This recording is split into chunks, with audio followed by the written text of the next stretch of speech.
श्री हरी महाराज. कुंडली कवरधारी विठ्ठल श्री ज्ञानदेव तुकाराम पंढरीनाथ भगवान की जय.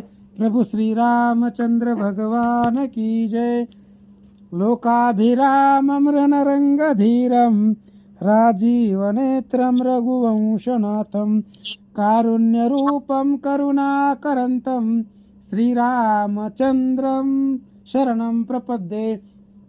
आता जैसा आहेसी तैसिया नमो तुझ श्रीरामराया. तुझेनी कृपे रघुवर्या स्तुती वदावया सामर्थ्य. जेने पंढरी सारी खाची आपुला धामन गाव केला. वैकुंठ धीपती विठ्ठल सखा स्वयरा जोडियेला. जो का भूतळवटी भक्त विरक्त विख्यात हा बोधला. त्या श्री संत मानकोजी चरणी साष्टांग मी घातला. पुंडली कवरधारी विठ्ठल श्री ज्ञानदेव तुकाराम पंढरीनाथ भगवान की जय. प्रभु श्री रामचंद्र भगवान की जय. श्री गणेशाय नमः. श्री प्रभु रामचंद्राय नमः. हे सर्प फणा पसरून स्वच्छ करीती वायू भक्षण. अंगाशी मृग करीती कंडो निरसन. दृढ निष्ठा स्वामीची. कथेचं अनुसंधान ग्रंथ करते श्रीधर स्वामी या ठिकाणी सांगतायत. भगवान श्रीकृष्ण हस्तिनापुराला रिटर्न जात असताना दिग्विजय केलाय भगवंतानी. अश्व 1 वर्षभर सगळ्या पृथ्वी तलावरती फिरला आणि महागारी जात असताना बकधाल्लभ्य नावाचे ऋषी आहेत आणि त्या ऋषींना अर्जुन बोलतोय, म्हणले महाराज तुमच्या डोक्यावरती सापाचा फणा असावा तसा वारूळ झालेला आहे. वायूचं भक्षण तुम्ही करतात. अंगाला सगळं असणारं त्या ठिकाणी झाडं वेली म्हणजे एवढं दृढ असणारं वन तुमच्या परिसरामध्ये जमा झालेलं आहे. अशा प्रकारचं बोलणं अर्जुनाचं ऐकलं.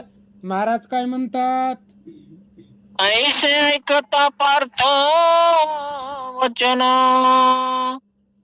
बकदाल्भ्य करी हास्यवदन.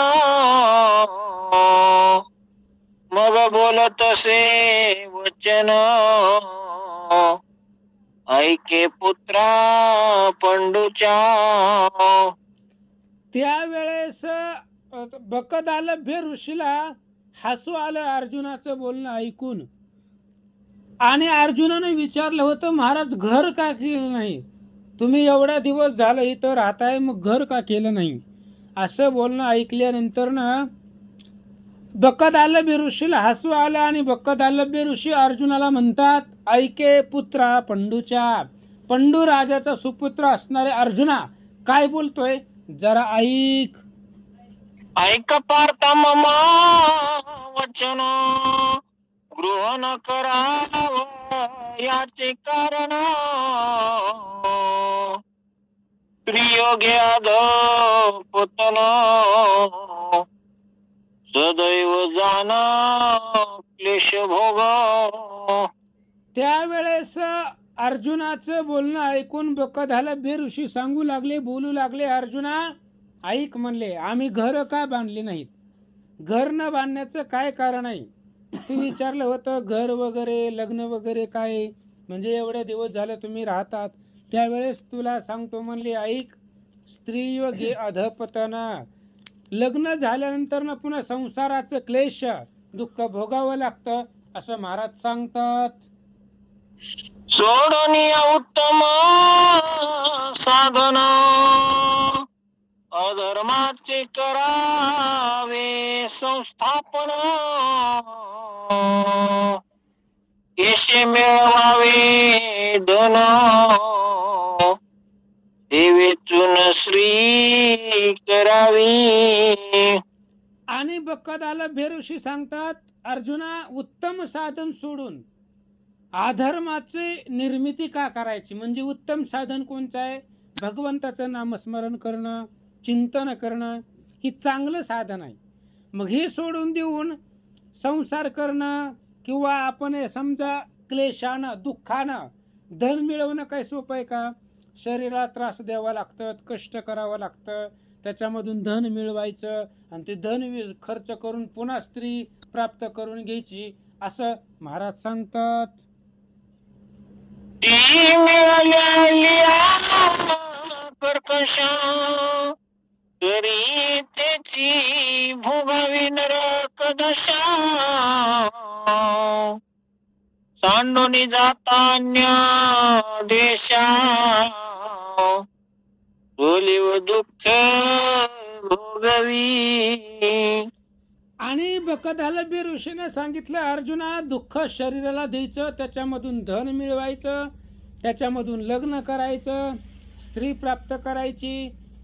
समजा स्त्री चांगली भेटली तर ठीक आहे, जर ती कर्कशा भेटली गेली तर मग इथंच नरक आहे, नरक दशा भोगावी लागते आणि ती सोडूनही जाता येत नाही. समजा सोडून गेलं, घरदार वगैरे जर सोडून गेलो दुसऱ्या देशामध्ये दुसऱ्या गावामध्ये तर सोलीव दुःख आहे, लोक पुन्हा नावं ठेवतात.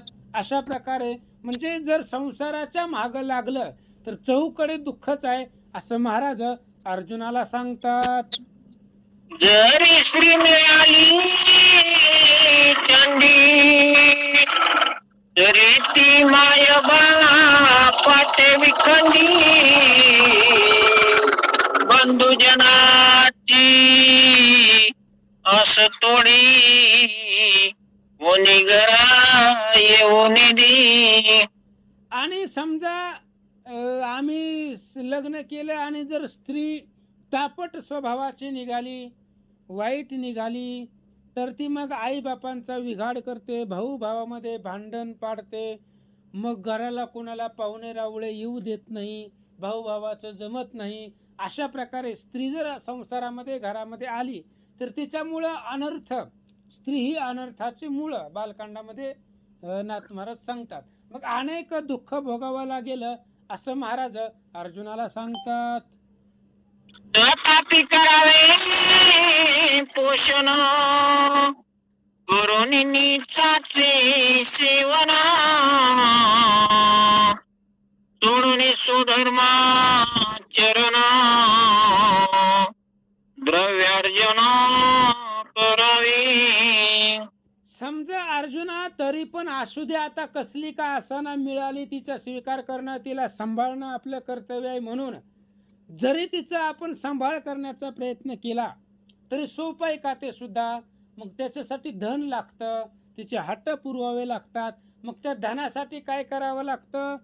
धन मिळवण्यासाठी स्वधर्माचरण सोडून द्यावं लागतं, नाही त्या मार्गाने धन कमवावं लागतं, शरीराला त्रास द्यावा लागतो. मग एवढं द्रव्य मिळवून करून पुन्हा तिचा असणारा सांभाळ करावा लागतो असं अर्जुनाला महाराज बोलतात. अवघड असतं बरं का महाराज. बरोबर, ठीक आहे ठीक आहे, अनुभव आला वाटतं. तथापि करावे पोषण करून नीचाचे सेवन.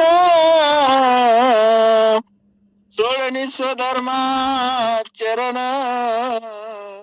द्रव्यार्जन करावे. घ्या पुढचे. झाली का ती? हा. तीच निमित्त करावे घर मग ती झाला होती कन्यापुत्र. त्याचा करावया लग्न विचार याचना करावी देशोदेशी. आणि महाराज बोलू लागले, अर्जुना समजा कशी जरी बायको भेटली, तिचा स्वीकार केला, तिचा सांभाळ केला, मग तिला राहण्यासाठी घर, तिला घर बी साधं जमत नाही, तिला चांगलं मोठं घर लागतं आणि त्या घरामध्ये तिला राहण्यासाठी घर बांधावं लागतं. पुन्हा कालांतरानं तिला मुलं होणार, कन्या होणार, मुली होणार, मुलं मुली झाल्यानंतर पुन्हा त्यांचं लग्न करावं लागतं. मग त्यांचं लग्न करण्यासाठी पुन्हा पैसा नसतो, मग त्याच्यासाठी देशोदेशी जावं लागतं, याचना करावी लागते. सोपं नाही आहे संसार करणं, खूप अवघड आहे असं महाराज अर्जुनाला सांगतात. क्लेशी मिळवावे धन देवे चिता जाय प्राण तथापि वेचोनी केले लग्न मग तिचे गांजणे सोसावे. आणि मग त्यावेळेस महाराजजी सांगतायत अर्जुना, समजा पैसे जरी मिळवले, दुःख शरीराला देऊन नाही त्या मार्गानं कुठं कुठं जाऊन पैसे कमवले, आपण पैसे कमवल्यानंतर ना त्या असणाऱ्या मुलीचं लग्न केलं, लग्न केल्यानंतर ना घरामध्ये सून आली, सून आल्यानंतर ना पुन्हा मग त्यांचं गांजणं, दुःख, त्यांचं बोलणं सगळं सहन करावं लागतं असं महाराज सांगतात. न शोषिता नान्या गती चित्ता कन्या पुत्र मरती याचे केश सुभद्रा पती मग काय वानवे. आणि त्यावेळेस महाराज सांगू लागले अर्जुना, ते सोसावंच लागतं. बायकोचं बोलणं असेल, सुनांचं बोलणं असेल, ते सोसावं लागतं, सहन करावं लागतं, ऐकून घ्यावं लागतं. पुन्हा कालांतरानं कन्या मिली, मुलं मिली, तर मग त्याचंही दुःख खूप आहे. ते दुःख सहन होत नाही, सहन करावं लागतं. समजा एखाद्याचा मुलगा मेलाच तर मग आधार राहत नाही, मग ते दुःख किती आहे, काय मग काय वानावे. त्या दुःखाचं कसं वर्णन करावं असं महाराज अर्जुनाला बोलतात. त्याचा करो जाता शोक स्त्री ते मरण आले देख तिचे पोटी धरिता दुःख कैचे घर तयासी. समजा मुलगा मेला, मुलगा मेल्यानंतर ना स्त्री, त्याची आई म्हणजे स्त्री जर दुःख करायला लागली आणि त्या दुःखामध्ये तिला दुःख सहन झालं नाही, मुलगा मेल्यामुळं स्त्रीलाही मरण आलं, त्याच्या आईलाही मरण आलं, तर मग महाराजानं कुठलं कुठलं दुःख सहन करायचं? मुलगा मेलेल्याचं सहन करायचं की बायको मेलेल्याचं दुःख सहन करायचं? मग मुलगा बायको मेल्यानंतर ना किती दुःख होतं, मग त्याचं सगळं घर संपलं जातं असं महाराज सांगतात. तो अकस्मात बंग्या झाला घरा मने हाही मोडला पसारा करिता शोक बापुडा खरा मरण पावे तातडी. मग त्यावेळेस महाराजजी सांगतायत अर्जुना, त्या स्त्री पुत्राचा दुःख करत करत करत आता स्त्री आणि मुलगा मेल्यानंतर ना घर संपलं जातं, घराचा भंग होतो, घरामध्ये कोणी राहत नाही, मग उभवलेलं सगळं घर मोडलं जातं. मग त्यांचा शोक करत करत हे सुद्धा मरण पावलं जातं. अशा प्रकारचा संसार चारी बाजूनं दुःखमूळ आहे असं महाराज अर्जुनाला पटवून देतात. मग दुजी जन्मी दान तुझी कराची अंगण अपार मिळो निधाना तिचिया छंदे वर्तावे. समजा आता ह्या जन्मामध्ये बायको मेली, लेकरं मेली, घर संपलं, दुःख करत करत मेल्यानंतर ना पुन्हा दुसरा जन्म भेटला. दुसऱ्या जन्मामध्ये सुद्धा तसंच झालं जसं ह्या जन्मामध्ये झालं, की दुसऱ्या जन्मामध्ये पुन्हा दुसरी स्त्री केली, तिच्यासाठी अपाट पैसे मिळवले आणि मग ती जसं सांगल त्या पद्धतीने वागावं लागतं असं महाराज सांगू लागले. तेही झाले कुमार त्यासी वाढला मत्सर त्या दोघांची कर वृद्धापकाळी सोसावी. आणि तिथंही पुन्हा स्त्री बरोबर लग्न केलं, तिथंही दुसरे जन्मातही मुलं झाले. मुलं झाल्यानंतर ना पुन्हा मग मत्सर वाढला गेला. पती पत्नीचं जमाना, मुलाचं बापाचं जमाना गेलं. मग तू म्हातारपण येतं, म्हातारपणामध्ये मुलाचं ऐकावं लागतं, सुनेचं ऐकावं लागतं. अशा पद्धतीने होणारं दुःख महाराजजी सांगतात. त्या पुत्राच्या स्त्रिया कर्कशा, त्यांनी करावी दुर्दशा. लौकिका माझी तमाशा, नित्य कलहा माझ वावा.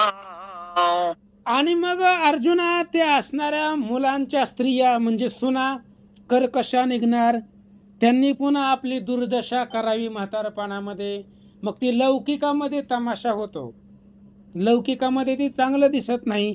घरामध्ये पुन्हा रोज भांडणं, सुना बोलणार, पोरं बोलणार. म्हातारपणामध्ये पुन्हा बुद्धिभ्रष्ट झालेली असते. मग बाहेर चार लोक येणारी जाणारी बघणार. मग ही नित्य कलह घरामध्ये होणार. मग हे सगळं करण्यापेक्षा आपलं निवांत कुठंतरी वनामध्ये जाऊन रामनामाचा गजर करणं हीच चांगलं आहे, असं महाराज सांगू लागले. ऐसिया दुःख संसारी, सुखा नसे की तिळभरी. आज घराचे अंगावरी, आज घराचे अंगावरी, कैसी सुख निद्रा. म्हणून अशा दुःख संसारामध्ये तिळ मात्र सुद्धा सुख नाही अर्जुना. आजगाराच्या अंगावर झोपल्यावर काय सुखानं झोप येणार आहे का? नाही, ती चावण्याची, दंश करण्याची भीती राहते. आजगराला पाहिले तरी भीती वाटते माणसाला. मग त्याच्या अंगावरती सुखानं झोप कशी लागेल असं महाराज सांगतात. काळा सर्पाचे मुखी, हात घालिता कोण सुखी. अथवा दंशिता कोटी वृची की. काय प्राणी सुखावेल. म्हणून अर्जुना, काळ सर्पाच्या मुखामध्ये जर हात घातला तर कोण सुखी होणार आहे? कारण सापाचं विष भयंकर असतं. सापानं दंश केल्यानंतर माणूस जगतच नाही. मग त्याच सापाच्या तोंडात हात घातल्यानंतर कोण जगणार आहे? किंवा कोट्यावधी विंचू जर चावले तर त्या प्राण्याला सुख मिळणार आहे का? तशा पद्धतीने संसारामध्ये सुख नाहीये, महाराज सांगतात. उदरा ना भरे दुर्धर, त्या निमित्त हा व्यवहार. ते कैचा विचार, सारा सारा पावया. आणि मग अर्जुना, म्हणून आणि संसारामध्ये माणसाचं पोट भरत नाही, आशा संपत नाही. आणि आशा संपत नाही, पोट भरत नाही, त्याच्यासाठी सगळा व्यवहार करायचा. मग तिथं आत्मविचार राहत नाही. किंवा संसारामध्ये जर माणूस गुरपडला, तर मग लक्षात येत नाही 7 वाजले त्या मीटिंगला जाऊ दे म्हणते, त्यांची ती करतात. म्हणजे फरक पडतोय. संसारामध्ये जर माणूस गेला तर लवकर परमार्थाकडे येत नाही. आत्मबुद्धी जी आहे ती त्याची बदलली जाते. म्हणून अर्जुना, मी जर संसार केला तर मग पुन्हा आत्मविचार राहत नाही. आता जे भगवंताचं नामस्मरण करतोय, जेवढा परमार्थ करतोय, तेवढा परमार्थ नंतर न होत नाही, बुद्धीमध्ये पालट होतो. अशा प्रकारे महाराज सांगू लागले.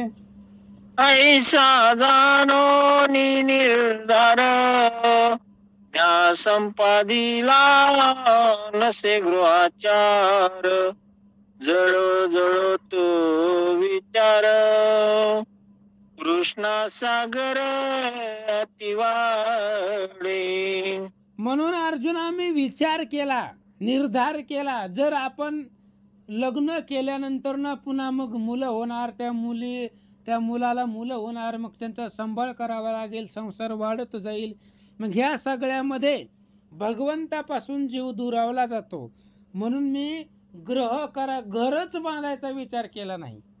म्हणून आपल्या या झाडाचा पान डोक्यावरती धरलंय आणि त्या असणाऱ्या झाडाच्या पानाच्या आश्रयाने मी राहतो. तृष्णा सागर वाढला जातो संसारामध्ये, म्हणून संसार आणि घर करण्याचा विचारच मी मनामध्ये आणला नाही असं महाराज सांगतात.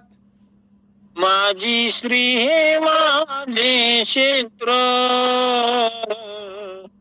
माझे घर माझे पुत्र, बंधुले की दोहित्र,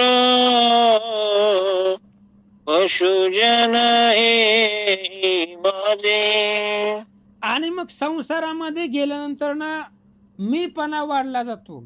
माझी स्त्री, माझी जमीन, माझं शेत, माझं घर, माझी मुलं, माझी भाऊ, माझी लेक, माझी नातवंड, म्हणजे जे जे आपलं सोयरे आहे ते सगळं माझं वाटतं. जे आपलं नसतंय ते पण माझं वाटतं. संसारामध्ये गेल्यानंतर ना मीपणा वाढला जातो किंवा माझंच सगळं असावं अशी तृष्णा वाढली जाते. महाराज सांगतात. अन्न असलं तर वाचू दे की महाराज, 10-15 मिनिट 10-12 मिनिटं राहिले. श्री गणेशाय नमः. श्री सरस्वती नमः. गुरुभ्यो नमः. हा काय विद्याभास, कोण देईल कन्यायास, पुत्र पौत्र हे काही होतील त्यास, विवाह कैसा होईल पै. घ्या अजून. सदा करीत गृह चिंता, मनी नाठवी भगवंता, मोह पायाची तो वार्ता, नसे स्वप्ने तयाचे. म्हणून अर्जुना, सदोदित ग्रह चिंता मनामध्ये असल्यानंतर ना मनी नाठवी भगवंता, मनामध्ये भगवंताचा विचार येत नाही, आठव होत नाही, विसर पडला जातो. मोह पायामुळं, मोहामुळं, मोह धरली ऐसे होईल, इह लोकही परलोकही अंतरेल. मोह धरल्यानंतर ना मग अंतर पडला जातो भगवंताचा. मग स्वप्नामध्ये सुद्धा त्याचं नामस्मरण, त्याची कथा आठवत नाहीये असं महाराज बकदाल्ल बेऋषी अर्जुनाला सांगतात. ऐसा करुणी विचार न केली स्त्री आणि घर, देह तो क्षणभंगुर याचा काय बरबसा. म्हणून ऐक अर्जुना, मी कशामुळं संसार केला नाही, स्त्री आणि घर का केलं नाही. देह क्षणभंगुर आहे, देहाची गॅरंटी नाही, क्षणाची सुद्धा गॅरंटी नाही देहाची. आपण जगलच, कारण देह आपल्या अधीनच नाही, देहावरती काळाची सत्ता आहे. देह हे काळाचे धन कुबेराचे, तेथे मनुष्याचे काय आहे, त्यामुळे देहाचा भरवसा नाही असं महाराज सांगतात. जळी उठती बुरुद की चपळा, जळके विषाद, जलज पत्री जलवृंद, तैसे जाण नित्य. ऐक म्हणले अर्जुना, आपण पाण्यामध्ये दगड टाकला, दगड टाकल्यानंतर ना त्या दगडाच्या आवेशानं पाण्यामध्ये बुडबुड्या जेवढ्या वेळ निघतात तेवढ्या वेळ सुद्धा देहाची गॅरंटी नाही. आकाशामध्ये वीज चमकते, ती वीज किती वेळ चमकते, एक क्षणभर चमकते, तेवढ्या वेळ सुद्धा देहाची गॅरंटी नाही. किंवा पाण्यावरती पाऊस पडल्यावर पानावरती पाण्याचा थेंब राहतो, तो थेंब किती वेळ राहतो, तेवढ्या वेळ सुद्धा देहाची गॅरंटी नाहीये असं महाराज सांगतात. ऐको नियामुनी वचन, बोले त्यासी अर्जुन, तुम्हाच वटपत्र धरून दिवस झाले कितीक. त्या महाराजाचं बोलणं ऐकलं, बकदाल्ल ऋषीचं बोलणं ऐकलं आणि अर्जुनाने विचारलं, महाराज तुम्ही एवढं बोलताय की देहाची गॅरंटी नाही, देह पाण्याचा बुडबुड आहे, माणसाच्या जीवनाची गॅरंटी नाही. पटलं सगळं आपल्याला, फक्त एकच प्रश्न विचारतो म्हणले, सांगा ही वडाचं झाडाचं पान जे तुम्ही डोक्यावरती धरलंय त्याला किती दिवस झाले, किती दिवस झालं तुम्ही असं राहता हो, तेवढं सांगा. मुनी बोले तेव्हा वचन, गेले आयुष्य न गणवे जाण, परी सांगतो अनुमान, त्याची ऐक पंडू पुत्रा. त्यावेळेस बकदाल्ल ऋषीने सांगितलं, अर्जुना माझं आयुष्य किती झालंय मला मोजता येत नाही. गेले आयुष्य न गणवे जाणं, आयुष्य माझं जेवढं आतापर्यंत झालंय ते मोजता येत नाही. आणि पुढेही किती मला आयुष्य असेल त्याचं अनुमान प्रमाण सांगता येत नाही असं महाराज अर्जुनाला सांगतात. मार्कंडया सारखे ऋषी अनंत झाले परियेसी, लोमशाधिका तापासी अपर झाले कित्येक. आणि बकादालभ्य ऋषीने सांगितलं, अर्जुना माझं आयुष्य किती आहे सांगतो तुला. आतापर्यंत मार्कंडेय सारखे ऋषी माझ्या समोर किती वेळा जन्मले आणि किती वेळा गेले. लोमश ऋषी सारखे आहेत. एवढंच नाही, तुझ्या सोबतीला जे कृष्ण आहे ना, ते कृष्ण सुद्धा माझ्या समोर कितीतरी वेळा जन्मलाय. म्हणजे त्याचे कितीतरी अवतार झाले, तरी मी असाच वडाचं पान धरून डोक्यावरती आहे. एवढे माझ्या समोर गेले तरी सुद्धा माझं आयुष्य अजून आहे. मग असल्या क्षणिक आयुष्यासाठी कशाला संसार करायचा आहे. महाराज सांगतात, ऐसे माझे आयुष्य जाण, म्हणून न करी सदन, काय सेवावे जन्म मरण, तुमचे परी अर्जुना. अर्जुना असं माझं क्षणिक आयुष्य आहे, आयुष्याची गॅरंटी नाही, म्हणून मी घर केलं नाही. आता हे सांगितलं ते आयुष्य काही कमी आहे का. मार्कंडेय सारखे ऋषी, लोमश ऋषी सारखे ऋषी कितीतरी वेळा माझ्या समोर आले, उपजले आणि गेले. म्हणजे एवढं अथांग दिवस महाराजांचं आयुष्य असताना ते म्हणतायत, अर्जुना आयुष्य क्षणिक आहे, पाण्यावरचा बुडबुड आहे, कधी संपेल सांगता येत नाही. म्हणून हे असणारं घर करणं माझ्या मनामध्ये आलं नाही असं महाराज सांगतात. जेव्हा ब्रह्म याचा अंत काळ, तेव्हा जलमय होते चराचर, तेव्हा वटवृक्ष विशाळ, शाखा पल्लवी उद्भवे. त्यावेळेस बकादालभ्य ऋषी सांगू लागले, अर्जुना मी केव्हापासून आहे. तू विचारले की वडाचं झाडाचं पान डोक्यावरती धरलंय त्याला किती दिवस झाले सांगतो म्हणले. 4 युगे सहस्त्र वेळा जाय, तो ब्रह्म याचा एक दिन होय. 4 युग 1000 वेळा जातील तेव्हा ब्रह्मदेवाचा एक दिवस होतो. आणि त्या एक दिवसामध्ये ब्रह्मदेव उठतात आणि या सृष्टीचा संहार करतात. संहार केल्यानंतर ना सगळी पृथ्वी पाणीरूप होते आणि पाणीरूप झाल्यानंतर ना सगळं पृथ्वीवरचं संपतं. फक्त एक वडाचं झाड शिल्लक राहतं आणि त्या वडाच्या झाडावरच्या पानावरती काय झालं, त्याचे पत्रावरी बाळक वसे, ते क्षणे रडे आक्रोशे, पादांगुळी मुखी घालीत असे, बाळ लिले करोनिया. आणि अर्जुना ब्रह्मदेव ज्या वेळेस सृष्टीचा संहार करतात, कधी करतात, रोजच करतात. ब्रह्मदेव झोपीतनं उठला त्याची सकाळ झाली की ती सृष्टीचा संहार करतात, पुन्हा दुसरी निर्माण करतात.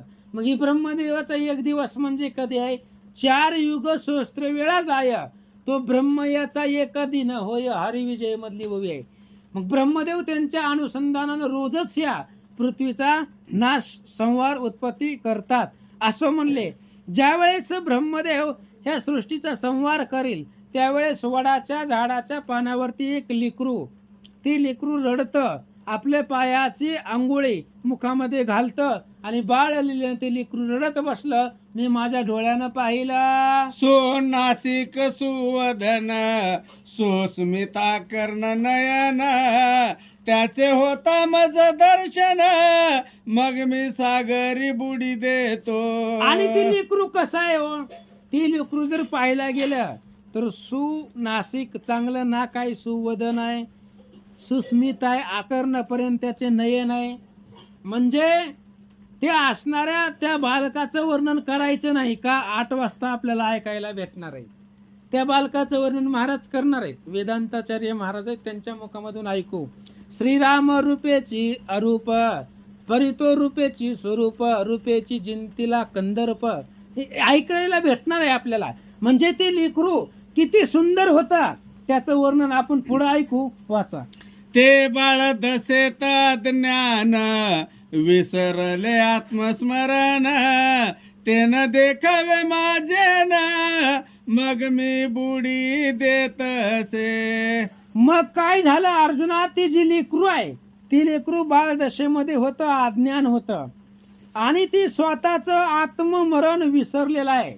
आपण कशासाठी आलो, का आलो हे त्याला विसरलं आणि मला त्याचं दुःख बघवलं जात नाही म्हणून मी त्या पाण्यामध्ये उडी मारले. तुम्ही स्वदेश सोडून दूर येते का पातलेत समग्र, हे तो असे जळा पार पुढे कैसे तराल की. आणि अर्जुनाला विचारलं महाराजांनी, ऋषीनं म्हणले तुम्ही स्वतःचा देश सोडून इथं का आलात, इथं सगळं पाणीच आहे, ह्या पाण्याच्या तरुण तुम्ही पलीकडे कसं जाणार आहोत, जाता येणार नाही तुम्हाला, असं बकादलभ्य ऋषी अर्जुनाला बोलतात. हा कृष्ण वटपत्री जाण निजला तेव्हा झाले याचे दर्शन, त्यावरी झाले पुनरागमन परियासी काही न मागे मी. त्यावेळेस बकादलभ्य ऋषीने सांगितलं, अर्जुना ही जी कृष्ण आहे ना तुझ्या संगत हिंडत आहे,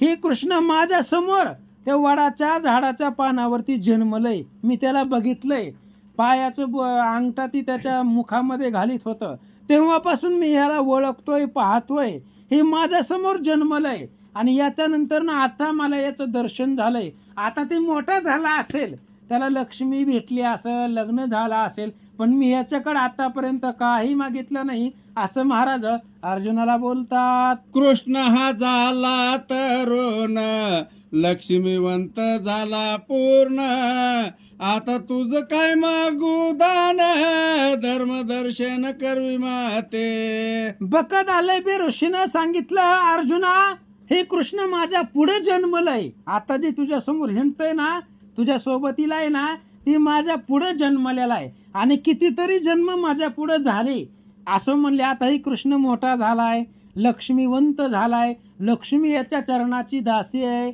असं म्हणले. आता मी या कृष्णाला काही मागत नाही, पण तुला मागतो, कारण तू देवाचा भक्त आहे म्हणून तुला मागतो, मला फक्त धर्मराजाचं दर्शन घडवून दे, धर्मापर्यंत मला घेऊन जाऊ दे, पोहोचव. अशा प्रकारे बकादलभ्य ऋषी अर्जुनाला बोलतात. आता यानंतर ना अर्जुनजी काय बोलतात, आपला वेळ झालाय. उद्याच्या प्रसंगामध्ये पुढचे वक्ते अर्जुनाचा आणि महाराजांचा संवाद पुढे काय होईल सांगतील. पुंडलिक वरधारी विठ्ठल श्री ज्ञानदेव तुकाराम पंढरीनाथ भगवान की जय.